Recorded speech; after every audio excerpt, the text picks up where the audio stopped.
સુરેન્દ્રનગર કલેક્ટરના કથિત 1500 કરોડના જમીન કૌભાંડમાં ઈડીના ગુજરાતમાં કેટલાક દિવસથી સુરેન્દ્રનગરમાં ધામા છે। ગુજરાત પધારેલી ઈડીને એક સૂચન કરવા માંગુ છું।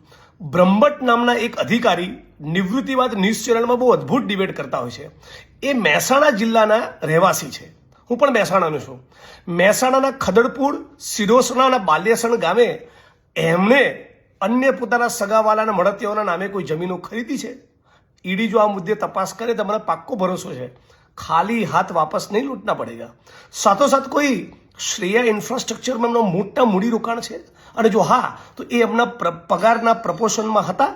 એમનો પગાર આટલા વર્ષો દરમિયાન કેટલો હતો અને શ્રેયા ઇન્ફ્રાસ્ટ્રક્ચરમાં કરોડોનું જે ઇન્વેસ્ટમેન્ટ કર્યું એ પૈસા કઈ રીતે આવ્યા, ઈડી જો આની તપાસ કરે તો પણ ખાલી હાથ નહીં લૂંટના પડેગા। અને સાથોસાથ બનાસકાંઠા જિલ્લામાં કોઈ 800 વીઘા જમીન છે, ખરીદેલી છે 800 વીઘા, આની પણ ઈડી તપાસ કરે એવી માગણી કરું છું। ઈડીનો ગુજરાતનો ફેરો બ્રહ્મભટ્ટ સાહેબની મિલકતની તપાસ કરશે તો ચોક્કસ લેખે લાગશે।